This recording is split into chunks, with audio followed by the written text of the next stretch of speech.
All right, let's check out this FNAF Friday Fazbear Friday theory video, whatever you want to call it, dealing with old man consequences. And I feel like this is pretty appropriate because I would deem myself as an old man.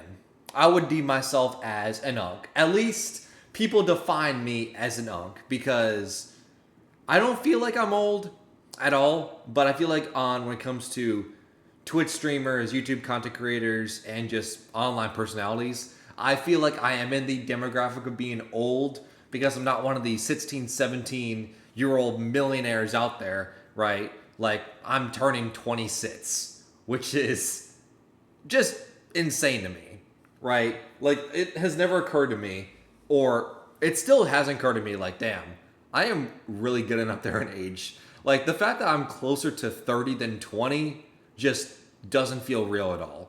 So, that introduction on the way. So, we're dealing with old mans, dealing with unks, and recap before we dive into this video. If you don't know who Old Man Consequences is, he is an obscure character that first showed up in I don't want to say update, but an updated version of FNAF World. He was something that you encountered if you glitched through and broke through the barriers of the game. He was someone that appeared in FNAF World and then reappeared again in Custom Night, and that was the first time where it was deemed as lore accurate, was Old Man Consequences. So he's had quite a few appearances in the very beginning. So I'm very curious. Despite not being in that many games, not many appearances throughout the series, we have been wrong all this time. I'm very curious what we've been wrong about, despite him not being around that often, right? But at the end of the day, Old Man Consequences is a character that really became popular and really was, in the forefront because not many people played FNAF World, not many people liked FNAF World. Me, personally, myself, I've never touched FNAF World. It's just not my type of game, but no disrespect if you like that sort of game, the RPG style, like move-based games and everything. If you like those games, great. But me personally, when I think of FNAF, that's not what I think of. So I personally have never played FNAF World. Maybe I do it on a stream just to switch it up. Who knows? But Old Man Consequence showing up in Custom Night is the first time where like he was really centered and zeroed in and really shown to the fan base. Like, hey, if you didn't know Old Man Consequences is his FNAF World, well, you definitely know he exists in Custom Night. And the whole point of Custom Night is, telling Cassie the Vengeful Spirit for William Afton, William Afton's in hell. Leave the demon to his demons. Rest your own soul. There is nothing else. So I'm very curious what lore implications Old Man Consequences has at all. Because to my knowledge, I've never really took Old Man Consequences serious when it comes to a lore timeline perspective because he's a lot like Balloon Boy, Plus Trap, the Phantom My Trunks from FNAF 3. Like, there's a lot subgroup of animatronics in FNAF 3 that just don't really fit in cleanly when it comes to lore-wise. So it's like, how do they fit in? How does Old Man Consequence impact FNAF? And honestly, I don't really have an answer. So with all the introduction away, let's just see how we've been wrong this entire time. Sometimes you dedicate your career to trying to solve the theories of Five Nights at Freddy's, and then somebody just sends you an email Mouse. that's a better idea than you've had in a while. For anyone who doesn't know, the other half of the major content on this channel is my weekly Five Nights at Freddy's podcast, and I take questions and theories via email and Spotify for that podcast. And somebody sent me an email about the identity of Old Man Consequences, and I brought it out because I liked it and wanted to talk about it. But the more I think about their idea, the more I like it, and the more connections start popping up in researching it. Also, now that I'm looking at Old Man Consequences very up close, it has never occurred to me that he's sitting down. Right? Like, look at this. This has never occurred to me now that I'm looking at this up close and personal. He is sitting down. I've always thought this was like his other leg, like his right leg. No, I think this is his seat sitting down.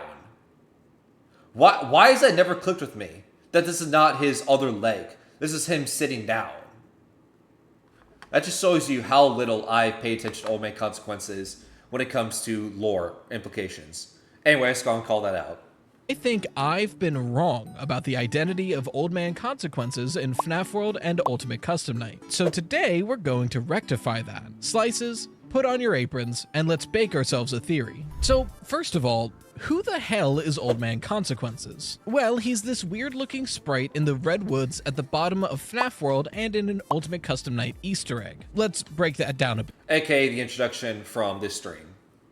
Here's the sprite. It definitely looks like he's fishing, and he says as much, and it also seems like he has this long, toothy jaw, leading many people to believe he's some kind of crocodile character. He also appears to be sitting on something. The woods he appears in shows up in FNAF World and Ultimate Custom Night like I previously mentioned. In Ultimate Custom Night, you can get there by only turning on Old Man Consequences and then completing his minigame, to which you're transported there and you get some strange Easter eggs. For one, there's background audio that, if slowed down, sound like someone screaming Mike and Henry and help me, which seems like it's probably William screaming in agony. But I don't know about the Henry one. I don't think I've ever heard anyone say that Henry was mentioned. Because I know if you play with the audio in this scene in Custom Night, I do know people have said Mike and help me. That has been revealed from the audio. I don't know if I've ever heard anyone say Henry. Interesting. Now, given it has been a couple years since I've dug into the nitty-gritty of Custom Night, it has been a couple years, so maybe I just don't remember. But I do remember Mike, I do remember Help Me. I don't remember Henry. Also, I think Henry would be a little bit weird because why would Henry be mentioned here if William Afton, this is his purgatory, this is his hell? And we know in FNAF 6, Henry was the one who wanted William Afton to get banished to hell. And someone like, the darkest pit of hell is open to swallow you whole. So why would he be calling out to Henry? Interesting. Right? Once again, I don't know if Henry was mentioned, but once again, maybe I'm wrong. I just misremember it. But I do remember Mike and Help Me, at the very minimum. But if you go to this Old Man Consequences, he tells you to leave the demons with his demons, and it's better just to rest here, and then the game will end. However, with Ultimate Custom Night specifically, there's a major question we need to ask. Is this real? Like, does this actually exist? After all, Ultimate Custom Night is almost certainly the creation of the Vengeful Spirit using the memories of William Afton and the Vengeful Spirit itself. So much of Ultimate Custom Night isn't actually real, but instead a mental prison. So is this an extension of that? Or is this actually Old Man Consequences Woods? Well, it's notable that Old Man Consequences in this scene is imploring the Vengeful Spirit to stop what they're doing. Every other creation in Ultimate Custom Night is just existing to punish William Afton, and that's it. This is the only thing that is speaking to the Vengeful Spirit, telling them to chill out. This leads me to believe that this isn't created by the Vengeful Spirit, but rather something that was stumbled upon while doing Ultimate Custom Night. However, of course, this is the second appearance of Old Man Consequences, and a reference to the first, as the first appearance happens in FNAF World. Agreed. That whole thing with Custom Night of how Old Man Consequences is the one character that is speaking directly to the Vengeful Spirit, who we always assume is Cassidy, who is either the spirit of Golden Freddy, or at minimum, one of the spirits that goes on to possess Golden Freddy. 100%. Because, yeah, every other death line that is said in Custom Night is characters speaking to William Afton through the Vengeful Spirit, right? That's why you have lines like, the one you should not have killed, being repeated over and over and over and over again through death lines of the characters speaking through the Vengeful Spirit Cassidy into William Afton, because this is purgatory, this is hell. He's being punished for all the misdeeds of luring and killing kids, but especially the one you should not have killed Cassidy, because William Afton let himself get too crazy and be way more brutal to Cassidy than the other kids. which that's why Cassidy is so, well, vengeful. And it was a subtle tone shift where All My Consequences, the one character, was like, hey, chill out. Let, your soul rest. Leave the demon, William Afton being the demon, leave the demon to his demons and rest your own soul. There is nothing else. But Cassidy is so vengeful and he will not give up. He will not go away until William Afton is punished according to Cassidy, which we know will never happen. That's why in the Phasma Frights books, Andrew, we've always assumed, is the stand-in for Cassidy, or at least the book stand-in for Cassidy. Maybe it's a subtle reference, nod, but homage, what have you. But Andrew's story in the Phasma Frights books is someone who possesses onto William Afton in the hospital, and no matter what the nurses do, they cannot kill William Afton. No matter what they do, lethal injections, anything, he will not die. And the reason why he can't die is because something is keeping him alive. Some spirit is keeping him alive, and that is Andrew. Now, the funny thing about that is what Brightos just mentioned about All My Consequences having a crocodile mouth. And that just clicked with me as I was going through that minute, 2 dialogue. That just clicked with me, and I never thought of this. That Andrew in the Phasma Frights books has a crocodile mask. And All My Consequences has a mouth elongated like a crocodile. Huh. That has never occurred to me. That literally just clicked with me as I was talking. But it's something to keep in mind. Throughout the game, you can enter these glitchy subtunnels to go down a layer to get through impossible objects. However, you're warned by Fredbear in the game to not go too deep because you might not make it back. And of course, later in the game, you're able to do exactly that. Go 3 layers deep and then 1 more layer down. And a Freddy Fazbear game telling you to, hey, don't do this, don't do that. Obviously, we know that's not going to work. In fact, you want to do the exact opposite and, go as deep as possible, right? To find all the lore, all the Easter eggs, all the mystery, because that's just how this game is, this franchise is. This franchise rewards you for diving as deep as possible, right? But this also just goes beyond FNAF and everything, where it's like, if you see a big red button that's like, hey, this can nuke the world, do not press this button. And you're sitting there right in front of you. You're told not to press the button. Would you press it? That intrigue hits you. Like, I know we're not supposed to press this button, but I know just the possibility. You tell me not to do something. Now all of a sudden, all I want to do is press that button. But it also would not be the first time that in a Fazbear game, we are told not to do something. Because my mind immediately goes to VR Help Wanted, where Han tells us to, hey, stop straying away from the path, stop collecting the tapes, right? Why are you doing that? But obviously we know in order to complete the game and get the canon endings, you have to get the tapes collected, is it 16 or 18? I think it's 16 of them. All 16 of them to unleash and release Glitchtrap and have them possess you. Doing so lands you in Old Man Consequence's woods. And in this location, there's 2 endings for the game. One of them, you simply speak to Old Man Consequences. And when you do, he tells you, I'm sorry to say that you have gone too deep into the code. There is no way back out. My name is Old Man Consequences. Come have a seat, and let's fish for a while.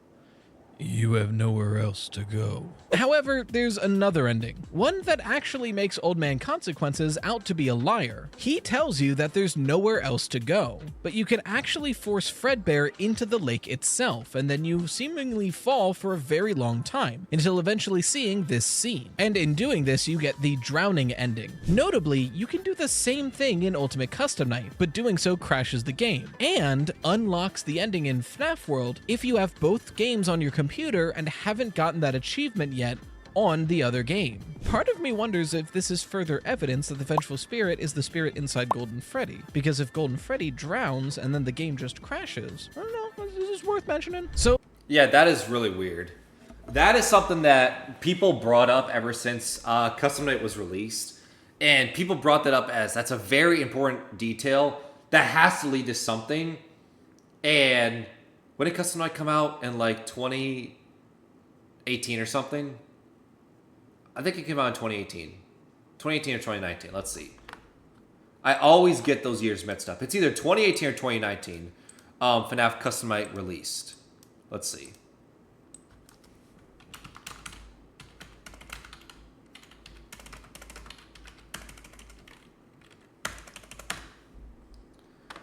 Released in June of 2018. God damn.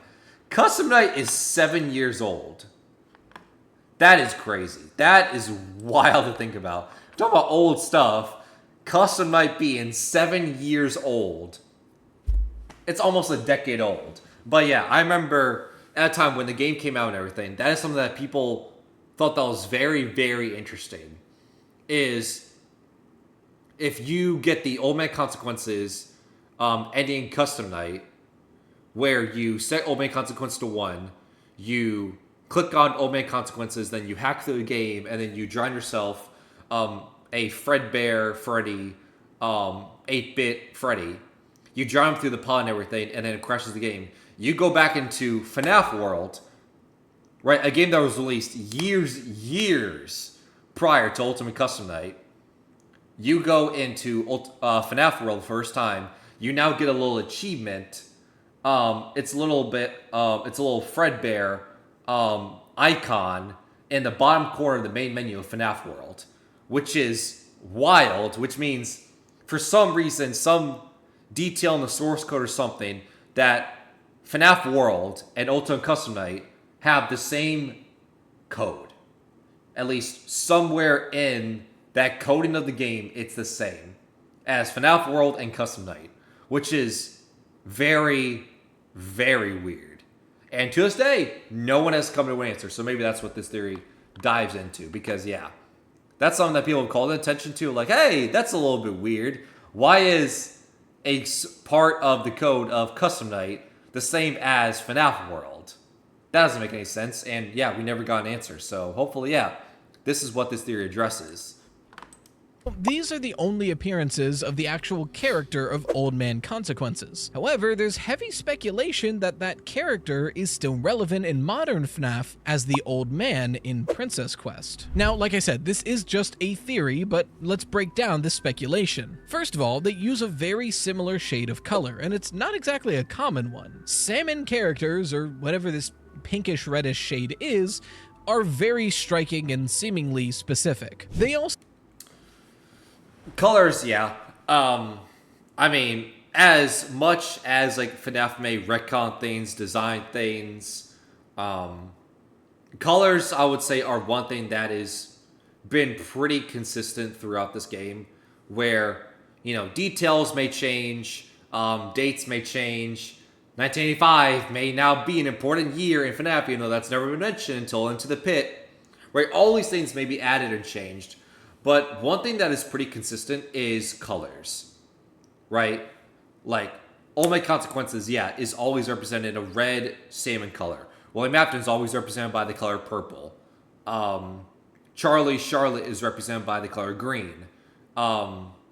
Cassie is someone with long, straight black hair.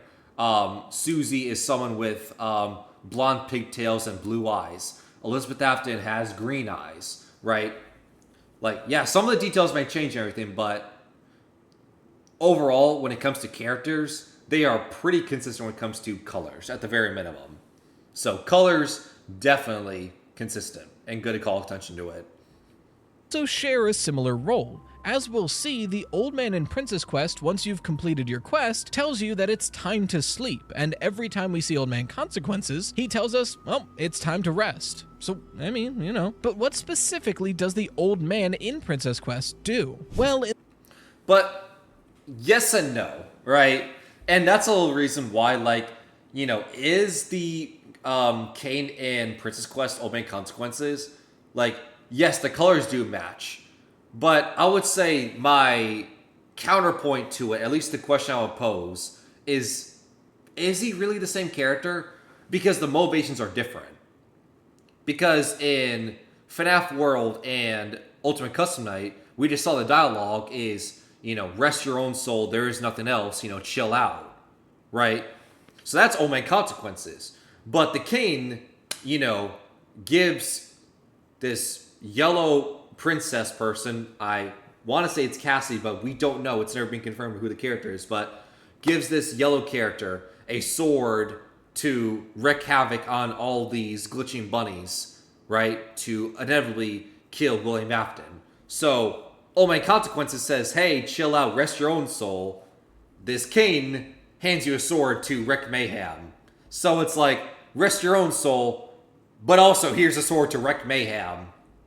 Doesn't sound like I'm resting my soul now, does it? In the first and third Princess Quest games, he doesn't appear at all. But in the second Princess Quest game, he begins and ends it. The second Princess Quest game starts with us waking up in a cave after being attacked by that rabbit monstrosity, to which the old man says, You are alive. That is good. Take the Sword of Light and go. And then he gives us that Sword of Light to protect ourselves and fend off the rabbit creatures. By the end of that game, we get a normal looking room with a glitchy door on the end, and once again that old man, who now says, Congratulations. Your quest is done. Time to sleep. Again, this isn't a full truth. Our quest maybe just was to survive, but we can continue onwards, and doing so puts us into a help wanted looking area, the beginning of Princess Quest 3. Now, unless you say the quest is done is him saying, rest your own soul, there is nothing else. I mean, I guess if you squint at it, that could be the same, dialogue, but it doesn't fit cleanly then. Like, that doesn't fit that satisfying. Like, yeah, you could make the argument, but I need more, right?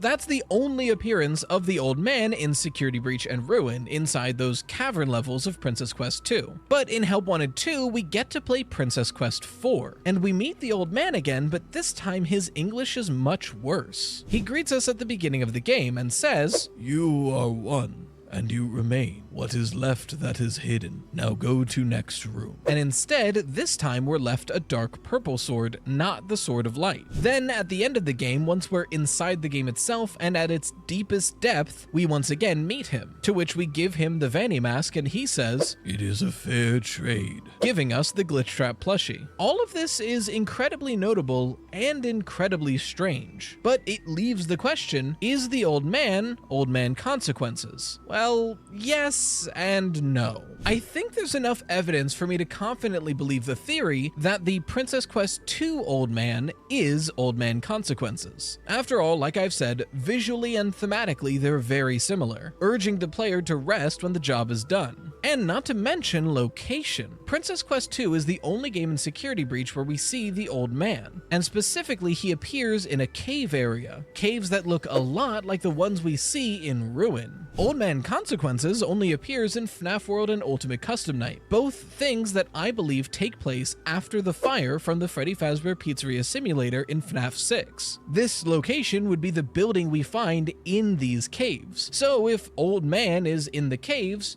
so is Old Man Consequences, literally in caves. So it's a nice parallel there, if not a specific example.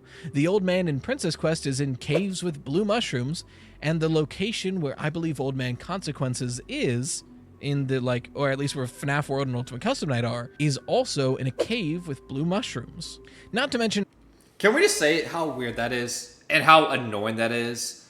Of how the FNAF 6 location that was meant to tie up all the loose ends and ultimately end the story of FNAF is now being underneath the Security Breach Pizzaplex. So now it feels so, I don't want to say it's cheap, but it's one of those things where it's like, it feels unsatisfying because now pretty much anything that is off or feels weird, or it's like, oh, this character must be at the Pizzaplex because, hey, they're in the FNAF 6 location, so they must be in the Pizzaplex somehow, even though it may not make any thematic sense, which is just, why?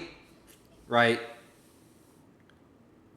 It's just one of the many, many many problems I have with Security Breach where, yeah, they just collected all this stuff from previous FNAF games, especially FNAF 6, threw it at the wall and just saw what stuck. And clearly, one of the things that did stick is us seeing the FNAF 6 location. All the other similarities between FNAF World and Ruin. But you'd better watch my podcast episodes with the Oof Troop on that. I'll link them in the card right here. After all, most of the ideas connecting FNAF World to other parts of the FNAF timeline come from the Oof Troop. They have a lot of good insight on FNAF World and connective tissue there. So that's all well and good, but then... Speaking of FNAF World connections, just off the top of my head, that's the first time where we meet Baby and Henry. Although it's a little bit weird because, yeah, it's the first time we meet Baby before Dislocation is in a update of FNAF World leading up to Dislocation. We meet Baby. But one thing that's very weird is Henry, the desk guy, is the one who says he created Baby, right? And supposedly he died because we know that in the books, Henry created some animatronic that took his own life, right? So you paint the parallel of Henry says he created Baby, the lights go out, and now he's dead. AKA in the books, Henry creates an animatronic that kills him, and that's it, right? Although it's very weird because we know Baby and the other Funtime animatronics were not created by Henry. They were after Inbox. They were created by William with the intention of capturing kids. So Henry did not create Baby. So that detail was a little bit... Wait, who created Baby actually? Why did I say yes and no? Well, this video actually features 2 emails sent into the podcast. This email isn't the main one that today's video is mostly about, but recently I also received an email about Princess Quest 4 that I brought up on the podcast. This was from Kim, who wrote, "Is it possible that Princess Quest 4's old man is nothing more than repurposed code? Like, is the old man actually AI Mimic?" God, and is Old Man Consequences another AI Mimic?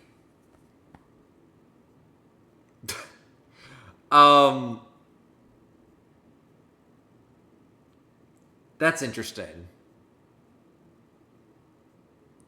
You could explain the bad English because of AI. That would explain how the English gets worse is because of AI. Because we do see that in Security Breach in the Pizza Plex poster room where there's one set of post-its where it's very ineligible. There's a lot of binary code. And then over time, the post-it notes get way more clear and English starts to form. It's a robot coming to consciousness, learning how to read and write. So, Old Man Consequences, English being worse over time, you could say that's an AI code not knowing how to speak properly. That's just, right? It was not programmed properly. So, on one hand, yes, I can see it. But on the other hand, first of all, that would come out of nowhere. That would be insane. And to me, like, maybe this is like me sounding like, you know, a stickler or just to, like, you know, take a shit on everything that FNAF creates. But I'm just going to come out and say it. I am not the biggest fan of this whole AI, VR, AR mimic side of things.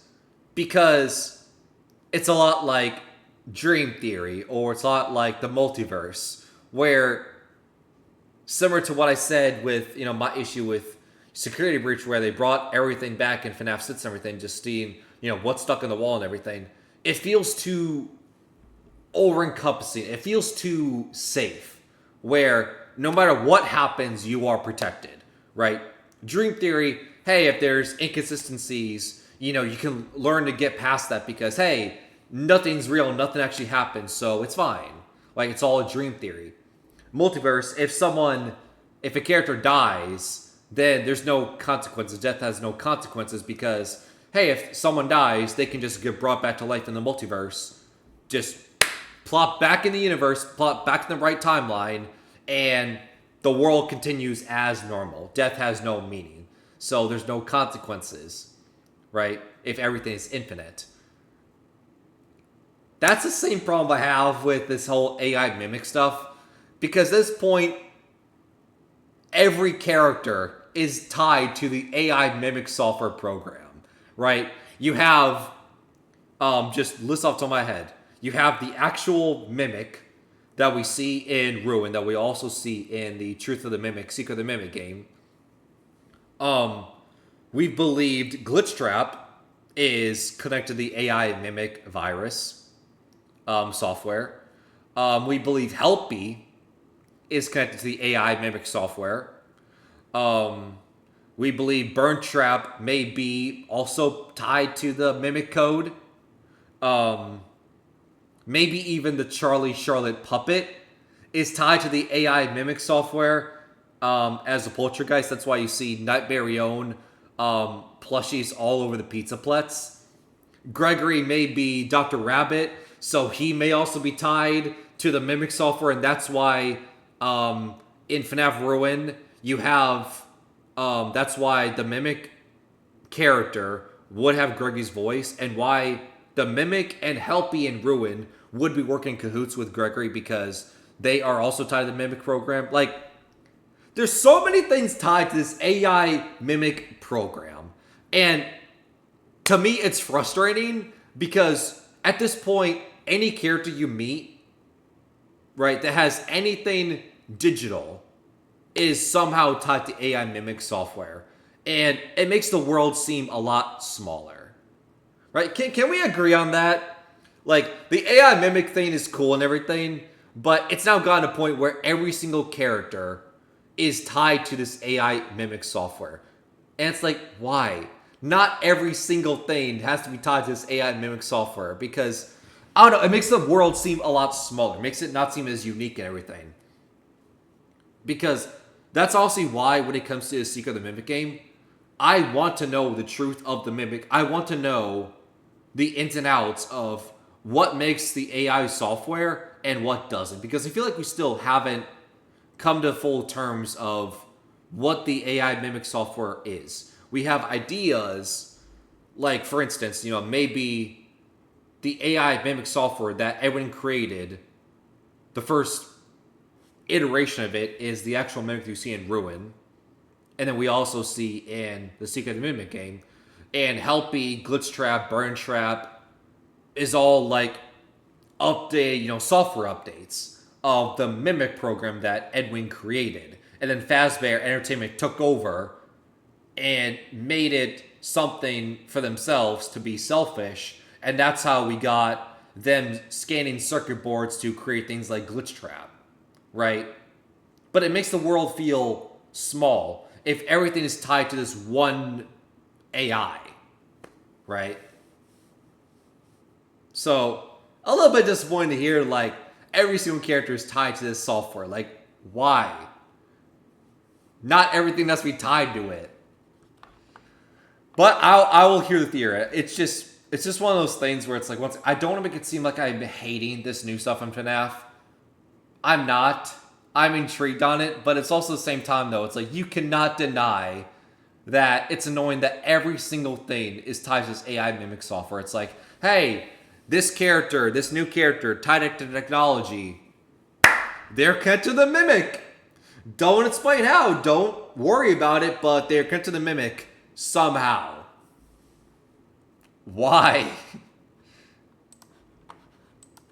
And thinking about this, it makes a lot of sense. In fact, it got me thinking a lot about what J-Top had to say. Oh, okay. God damn, dude. That's just from this recording session. We've been recording for 15 minutes. But it got me thinking about what J-Top from Steel Wool said about the broken English in the FNAF interview.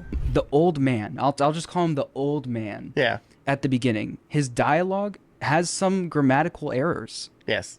Is that on purpose. Yes. Is it He's more of an saying inside exactly joke? what I wanted to say. Interesting. Saying exactly the wording that I wanted to use. Interesting. You know, some of that goes back to what era, what era are certain things from. And sure, he goes on to say What era certain things are from? What era? God, what does that mean? Oh man, this is another thing of like, this is the what is it? Schematics. Yeah, that's it. Because J-Top did the same thing as well, where in a Dawko interview leading up to Security Breach, Dawko asked him, like, name one word. Like, what's one word that you would use to describe Security Breach? And the word they used was schematics, which is very weird. And even though Security Breach has been out for now at this point 4 years, what does that mean? Like, what do they mean by schematics? So him saying the era that this was set in, to me, it's the same thing. This is the schematics all over again. Why are they so cryptic? The era they are set in, that's why the English is so bad with Old Man Consequences.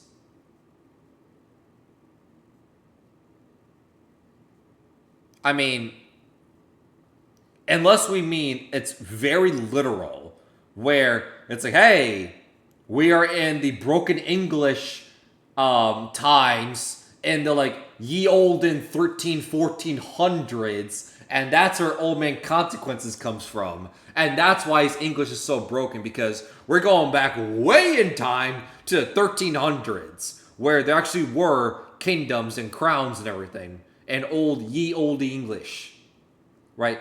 Unless we mean that very literally, which I refuse to believe. FNAF has been around for a long time, sure, the 40s, I've heard with the Fredbear Saint show. I refuse to believe that Fredbear's goes as far back as monarchies, like the 1300s, right? I refuse to believe that Fredbear's goes all the way back until then. Please no. how some of it was inspired by the games of that era, the retro games that were poorly translated. But he specifically said that some of it comes from that era, which would mean there's other reasons for it. And this would be an excellent reason. After all, when we see the old man in Princess Quest 2, he doesn't have this grammatically incorrect broken English, only has it in Princess Quest 4. This could be because the old man from Princess Quest 4 is just repurposed code. They spliced together sentences from previous instances of the old man character from Princess Quest. It's not that he says, what is left that is hidden, but they took separate sentences to stitch them together to closely resemble what they're trying to say. Now, whether that's the Mimic's doing or Vanny is hard to tell. My final verdict on this, I think it's incredibly likely that the old man from Princess Quest 2 is Old Man Consequences. However, I think it's equally likely that the old man from Princess Quest 4 is a fake old man created by either the Mimic or Vanny as bait for the trap. Alright, so that's everything we know about Old Man Consequences. So who the hell is he? Well, the most common theory, and one that I purported to believe for a long time until now, was Henry. Most of the time, Old Man Consequences being Henry. Rest your own soul, there is nothing left. Henry, I know that is a popular one out there. Right? I know we as fans want Henry to have an actual in-game appearance. I know we want that as fans so bad. Like, oh, is Edwin Henry? Right? Is Old Man Consequences Henry? Because as fans, the only appearance we have of Henry is, in this FNAF 6 dialogue, in FNAF 6 where it says iconic speech, but also in the Insanity ending, where the audio files are HRY223, where we as fans piece that together of HRY223 must mean Henry, right? But it's never been confirmed, so we as fans so badly want Henry to appear somewhere. right? It's just like completionist principle where we expect that outcome because we're just conditioned where it's like, okay, at some point Henry must show up, right? At some point. Is the desk guy that created Baby Henry? Who knows? Is HRY 223 in the Odin Falls and Fab Sits Henry? Who knows? Is Old Man Consequences Henry? Who knows? Is Edwin Henry? Who knows, right? Like, we don't know anything because we have not seen Henry, who may be the second most important character in this entire franchise. William Afton and then Henry are maybe the two most important figureheads that at least started this whole thing. And we have never seen Henry. But we've seen plenty of examples of William, which is frustrating.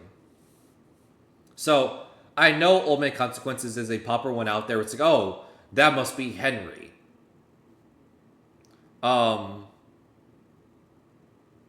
Rest your own soul. There is nothing left.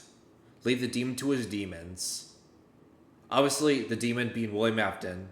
So that would line up, that connection, because, and once again, the Henry speech in FNAF 6, he is the one that said Henry did banish William to hell in FNAF 6. So that connection does add up. So he would know William Afton is in hell.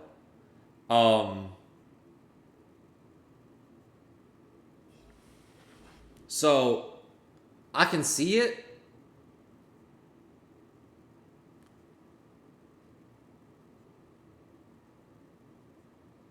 I just think my question is, Henry would be talking to Cassidy, the vengeful spirit, as Old Man Consequences. Which... why? Right? Would Henry be even around when William Afton did the Cassidy killing? Right? Would he even be around? Or was Henry always so struck with the grief ever since William Afton killed his daughter Charlie Charlotte? So Henry abandoned William Afton ever since. So he never heard about Cassie's death. I'll say that's my one question for it not being Henry. But I'll hear it out. When discussions of Old Man Consequences came up, most people assumed it was either a weird metaphor for God, some kind of Easter egg, or Henry Emily, co-creator of Fazbear Entertainment and the guy who created FNAF 6 to destroy everything and finally kill William Afton. And for the most part, this thinking comes from the fact that Henry just fits the bill for this character. He is an old man, and he very clearly wants everything to end. So an old man in the afterlife asking everybody to chill out makes a lot of sense. And most people, myself included, kind of just left it there. It fits nicely and cleanly, and there's no further reason to look into it for now. But then I got an email for the podcast from Robin that I did go on to bring up on the podcast, and they said, I noticed a similarity between the Midnight Motorist Woods and the Old Man Consequences Woods. This led me to speculate, what if Old Man Consequences was Mike? Mike Consequences, my consequences. Oh my god. And we know Scott doesn't do coincidences. We know Scott doesn't do coincidences. Right? We know Scott does not do coincidences. Mike, my consequences. God, and Scott would do that kind of troll.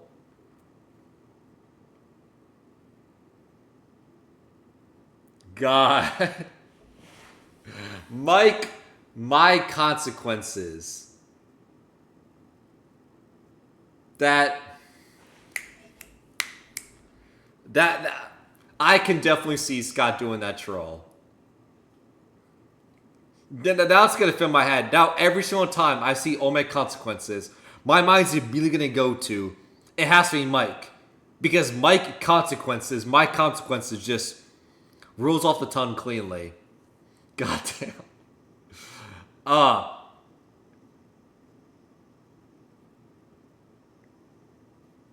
So from a funny pun side of things, 100%. This has Henry being Consequences beat by a landslide. It's the narrative problems where it's like, does it fit cleanly? Right? Mike being Old Man Consequences. Leave the demon to his demons. Rest your own soul. Because we do know Mike goes location to location trying to undo his father's misdeeds by killing people and everything. Right?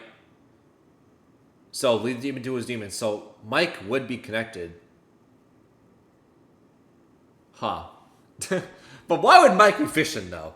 Sounds like the kind of pun Scott would make. A young man's actions, crying child getting bit, would equal an old man's consequences. And then they go on later to say, Foxy's his favorite, Foxy's a pirate, and old man consequences is fishing. Shrug. Sorry for all the dramatic changes. My center light, I don't know if it was picking up on the video, but it's been like flickering the whole time and I'm going crazy.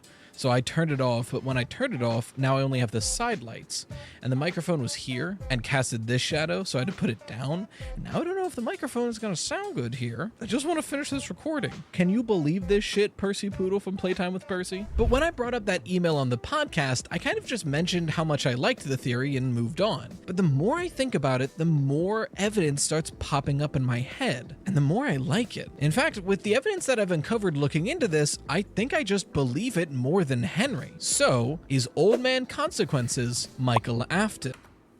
Michael Afton being Old Man Consequences. I'm sorry. My mind just cannot wrap around this from a literal timeline lore perspective. I just immediately think of the pun of my consequences, and that's all I can think of. I cannot piece together any other way other than the pun. Which, it's a great pun, don't get me wrong. Well, to start, he does fit the same role as Henry. By the time of FNAF 6, he's also an old man. Granted, he's younger than Henry, probably somewhere around 50 to 70 years old, depending on the timeline, but he's definitely aged, especially with what he's gone through. Like, sure, some people are pretty spry and young at the age of 50, but consider this guy died somewhere in the 80s or 90s and then spent decades dead looking for his father. He's been through a lot. At this point, he is decrepit and ready to die. Henry thinks so, and Michael seems to act as though. And now that William is seemingly dead, Michael would probably also want everything to end. They're both ready for this to all be over. Except William Afton isn't dead because he always comes back. Because fire never works. Can we please think of something else to try to burn pizzerias down, and inevitably also try to burn William Afton down? Because FNAF 3, it doesn't work. FNAF 6, it doesn't work. Security breach and the burn trap ending. Fire clearly doesn't work. Can we try something else? Lethal injection, dirty nuke, something. But fire clearly does not work, so can we try something else? I swear to God, there better not be an ending in the Secret of the Mimic game where it involves fire. Please do not, Steelwool. Do not make an ending with the Secret of the Mimic that deals with fire. Please, I beg you. Probably why he steps in with Ultimate Custom Night. He sees the vengeful spirit and what they're doing and knows that anger and revenge seeking and tries to reach out to say, hey, this isn't worth it. William was beaten. Just let him be and rest. So what evidence do we have for this? Well, in the email, they mentioned that Foxy was Michael's favorite and Foxy's a pirate and Old Man Consequences is fishing, and there is a loose connection there. But that... It's loose, but sure. I mean, it definitely does make sense more than Henry because, yeah, why would Henry be fishing, right? I mean, pirates fishing work better than Henry fishing for reasons. Foxy Point brings up a much stronger connection, too. We've never had an explanation for this strange sprite. Many people just think it's a cool crocodile character that's yet to be fully shown. But you know what it does look like? A long snout filled with teeth. Yeah? Just like a side profile of Foxy. Side profile of Foxy. Yeah, that is definitely subtle storytelling. Storytelling through subtle details. So, yeah, I can see that.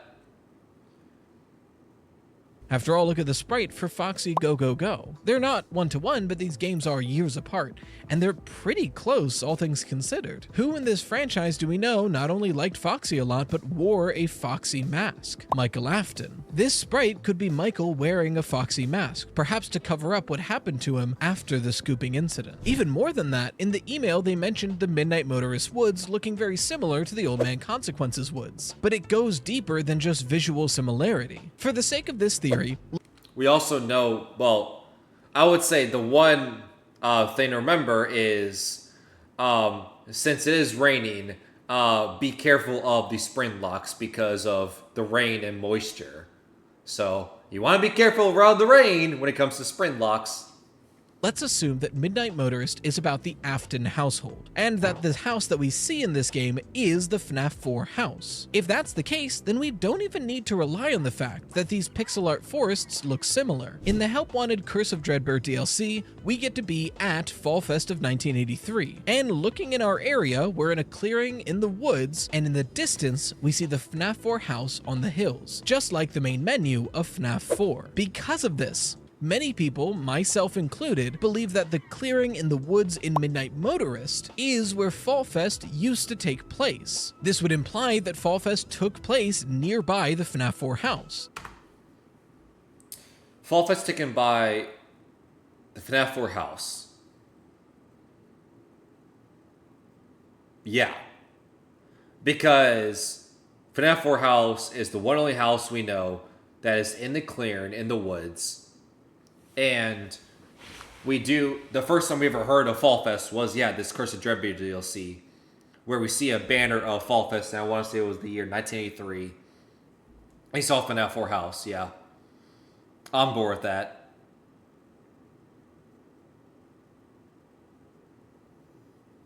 Okay.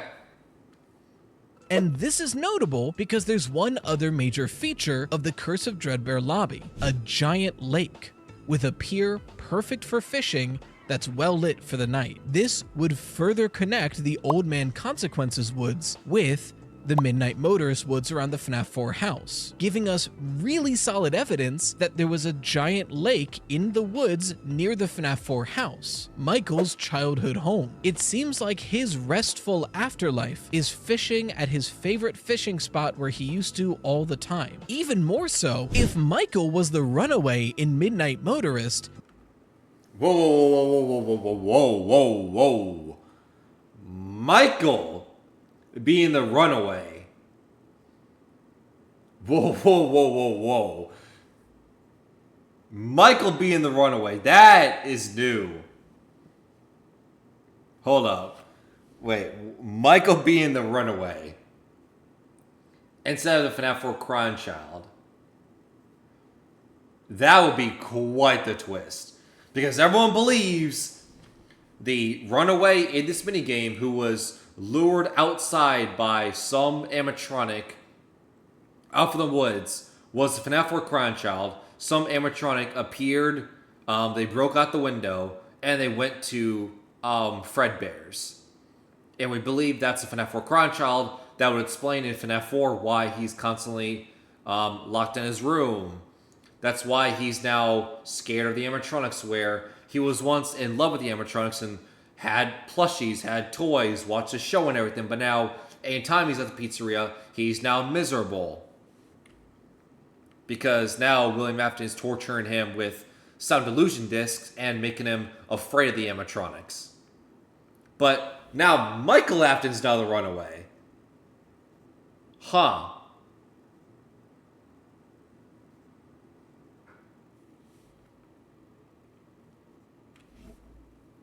Michael Afton being the runaway.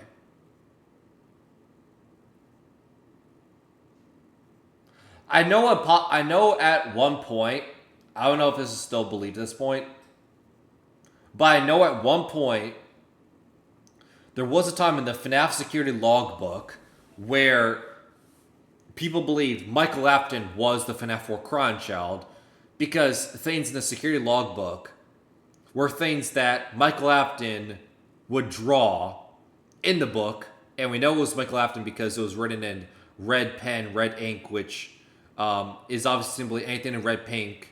Red ink was Michael Afton, and there are things that he would draw in the security logbook that only he would know. Like, there's a drawing of Fredbear that only he would have seen, right? There's also things like, was your favorite phone was your favorite toy a toy phone and everything? And well, what do we see in the FNAF 4 house in all the nights? Is a toy phone on the ground and everything, right? And the party was like for you and everything. The party was for me. So I don't know if it's still true at this point, because now the FNAF 4 Crown Child is Evan, Dave, what have you. So I know at one point it was believed that FNAF 4 Crown Child is Michael Afton. So I guess the FNAF 4 Crown Child being Michael Afton, he would be led outside the house and break out by an animatronic, led off to some place, whether that's the pond or a Fazbear location, and now he's being tortured by William Afton. Huh.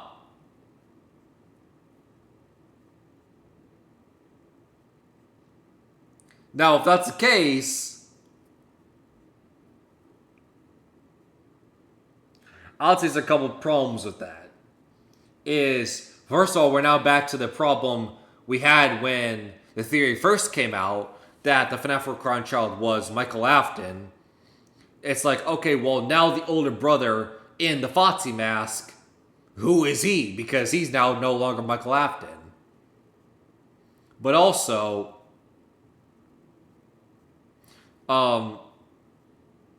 if the FNAF 4 Crown Child is Michael Afton, that would mean he would be connected to Golden Freddy and be one of the spirits.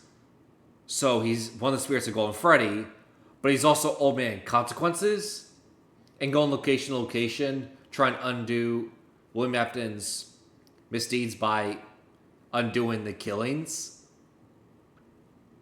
Huh. I don't know about that.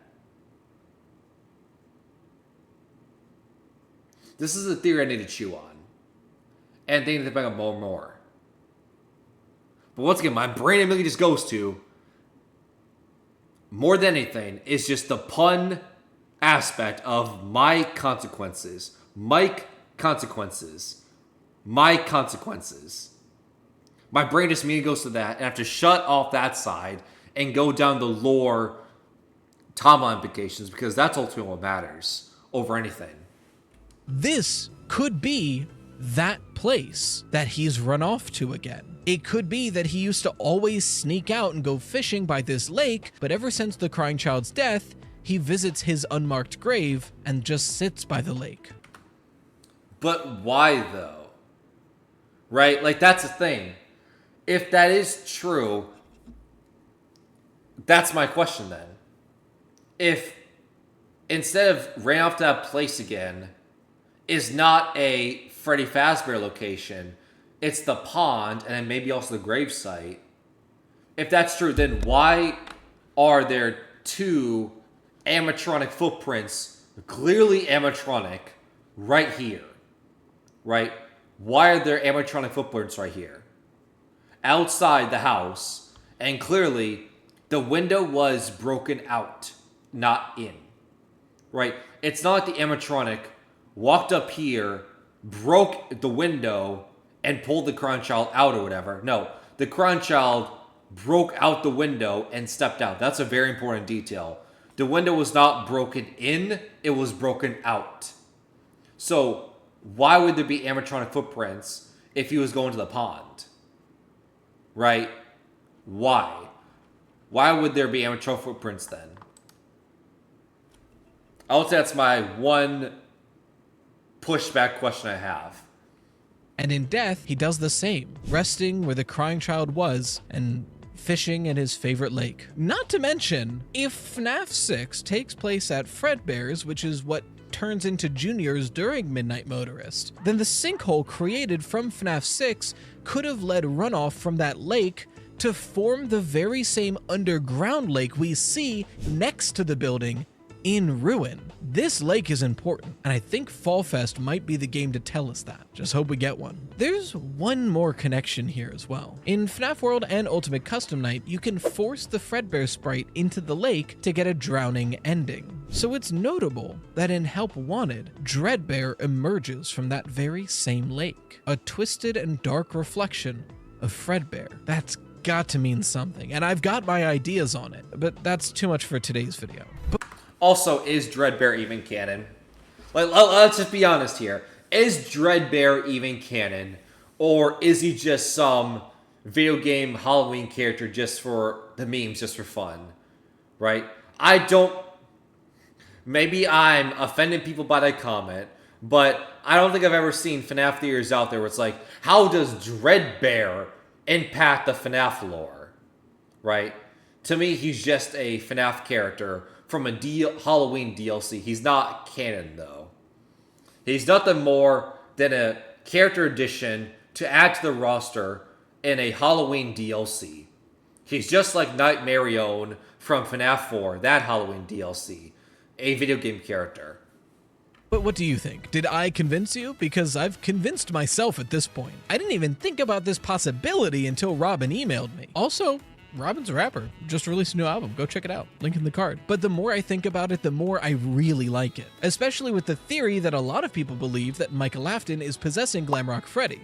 I've never liked that, but part of that theory is the logic that after the death of the crying child, Michael feels obligated to protect children to make up for that mistake. That logic lines up perfectly with this theory. The idea that as Old Man Consequences, Michael, with that guilt in him, wants other people to rest and find peace. In the meantime, however, if you want more shop...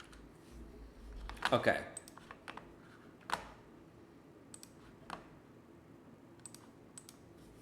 Cool. So, interesting. So, Old Man Consequences. I guess now that we're ending this and everything, yeah, I'll pose a question to you. Who is Old Man Consequences to you? Is it Michael Afton? Is it Henry?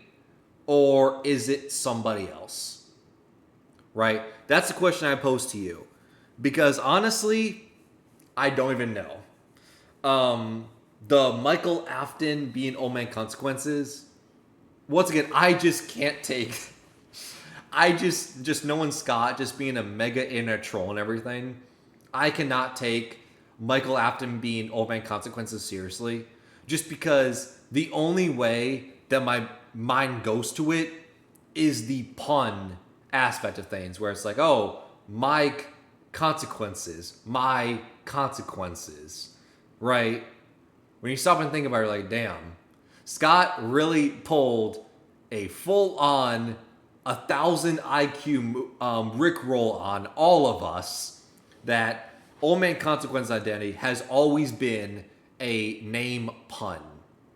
Right? That's just something Scott would do. So 100%, I can totally see a world where Scott would troll the community for the longest time, for many, many years, just for it to be Mike. I can totally see a world. But to me, that's all I can see. I see it as a troll, a pun, a dig at the FNAF community, and nothing more. I have problems afterwards when it comes to the FNAF timeline aspect. Because at that point, then it questions, okay, so if Michael Afton is Old Man Consequences, then to me it's like, then what characters that we've always assumed Michael Afton to be, or at least part of in some way, is he not them anymore? Because to me, if Mike is like Old Man Consequence, for instance, then would he not be Glamrock Freddy anymore from Security Breach? Even though from a narrative aspect, it makes sense, right? Like, it seems pretty cut and dry that the three humans in Security Breach, well, let me rewind for a second. The FNAF 4 Crown Child as Gregory.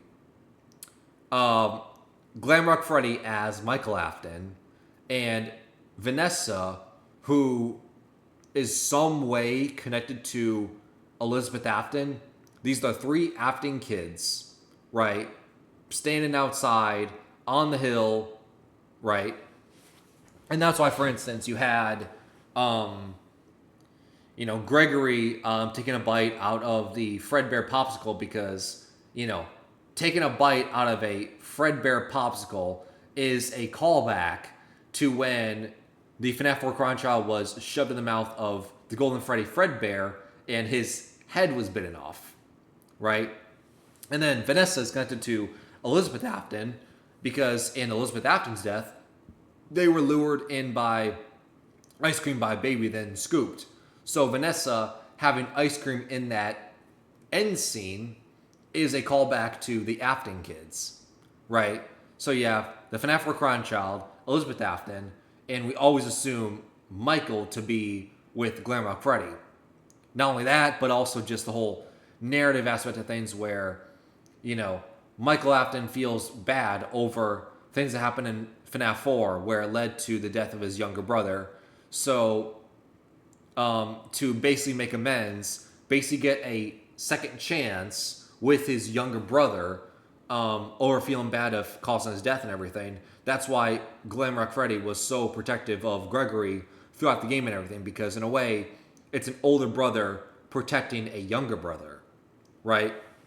But if it comes out that Michael Afton is Old Man Consequences, then to me, Glamrock Freddy isn't Michael Afton then, right? There's no way. Because how does that make sense? Right? So I don't know if I like that solution that much. But then Henry, it seems pretty cut and dry. The whole aspect of, wanting to rest your own soul, wanting to move on. And once again, in the iconic Henry speech, Henry being the one to tell William Afton that the deepest pit of hell has opened to swallow you whole. So, telling the demon, right, literally to him, that hell has opened to swallow you whole. So, William Afton would be that demon, so that makes sense. But to me, once again, Henry being Old Man Consequences is just the completion principle in all of us. Right, just as a FNAF community as a whole and everything, right? We want things to fit cleanly. We want things to be satisfying. And that's why solving the FNAF lore, talking about the FNAF timeline, diving literally frame by frame, looking at FNAF Easter eggs, is so fun and so satisfying. While I'll continue doing this and continue doing these theory reactions because I just enjoy hearing the people's theories, giving my own thoughts, giving my own critiques of how I interpret certain events in the FNAF lore and everything, FNAF timeline, sharing my pros, cons, views, whether I agree or disagree or anything like that. I'm not paid off by anyone. I just say what I think. You can agree or disagree. But I say all that because, to me, Henry being Old Man Consequence is the completion principle. And I said this earlier in the stream and everything, that we as fans want things to be completed.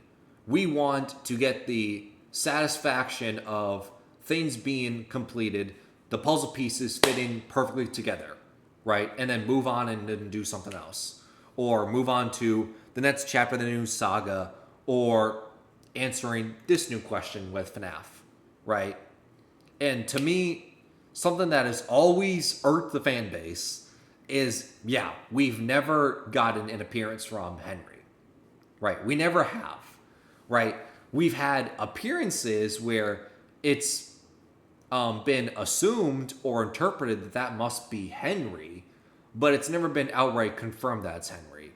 Meanwhile, we've had other character appearances, other human characters appear and everything, but Henry being one of the most important characters in the entire series, him never getting an appearance yet, that's been confirmed, is frustrating. And that's why it's like, oh, Old Man Consequences, an important character, telling people to chill and everything, that must be Henry. Because Henry must come to play at some point because he's so important, right? Like, we so badly want Henry to appear in this universe, right? We want Henry to be Old Man Consequences. We want Henry to be Edwin or Creed and the Mimic, and hopefully we see Henry in the Secret of the Mimic game. We want Henry to be the HRY223 audio tapes in FNAF 6, in the Insanity and the True ending. But once again, they have never been confirmed that it's Henry. We assume that it's Henry because we paint the connect the dots, but it's never been assumed. He's never actually made a full-on appearance yet. And any appearance out there is like, that must be Henry, right? To me, that's what it is. But my own headcanon of what I think, from a lore timeline satisfaction, yeah, it does make sense. That being said, it does make sense if Henry is Old Man Consequences. It fits way more cleanly in a timeline perspective if it is Henry than Michael Afton. But I'm trying to think. If there's anyone else I could just throw out there as I'm ending the stream and everything, if there's anyone else I can throw out there, just my own headcanon, if I had to pick someone else to represent Old Man Consequence, who would it be? Let me think. Who else would I pick that would represent Old Man Consequences? We know it can't be William. And we know it has to be a male character. So, not Mrs. Afton, not Elizabeth, not Vanessa. Oh, that'll be weird.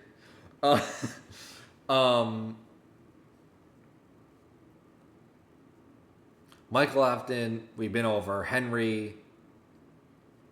If Edwin is Henry, but it's still hard to say at this point.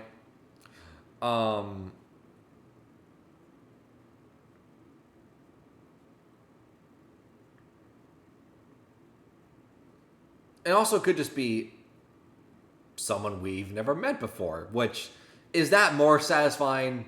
No. But this is a franchise that is built on the mystery and things of giving us just enough information, just enough detail to get the ball rolling, but they don't give us all the detail in the world where the answer becomes obvious, right? So yeah, I don't know. Let me know your thoughts. What you think about Old Man Consequences. If he's even a real character at all. Like, I think that's another question that we need to ask. Is Old Man Consequences even real? Or is he just a video game character? Because we've only seen him in FNAF World, which is us glitching through a game.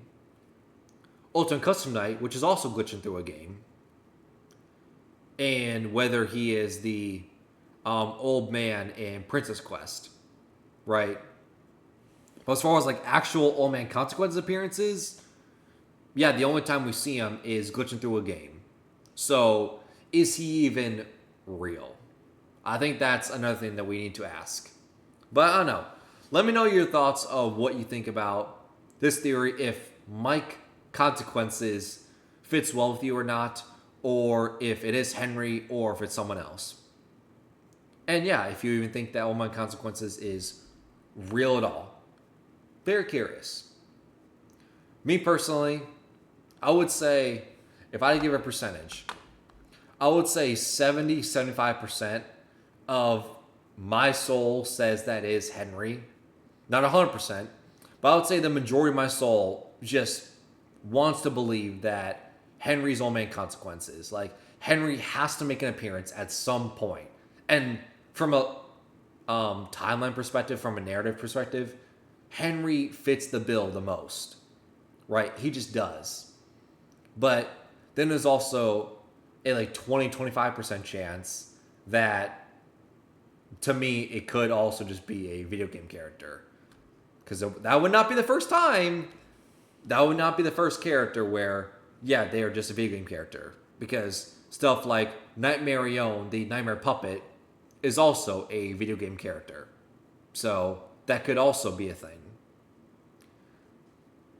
But, once again, let me know your thoughts.